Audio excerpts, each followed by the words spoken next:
کئی آپ کی ذات کے اندر خوبیاں تھیں.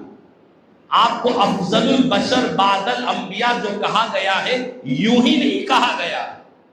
اس کی بہت ساری وجوہات ہیں. ان وجوہات میں علماء نے بیان کیا کہ رسول پاک علیہ السلام کی حیات طیبہ میں حضور نے اپنے صحابہ کی جماعت میں سے اگر کسی صحابی کو اپنے مصلی پر کھڑے ہو کر نماز پڑھانے کا اگر کسی کو شرف عطا فرمایا ہے میرے آقا نے، تو وہ تنہا حضرت صدیق اکبر کی ذات بابرکت ہے. حضرت صدیق اکبر کی ذات بابرکت ہے کہ میرے آقا نے اپنی ظاہری حیات میں فرمایا کہ اگر میں تم میں موجود نہ رہوں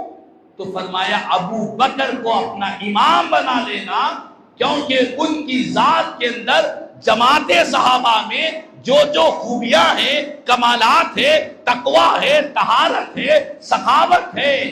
ان تمام خوبیوں میں اللہ نے ابو بکر کے اندر وہ صلاحیت رکھی ہے، وہ سب سے زیادہ فضیلت رکھنے والے. اسی لیے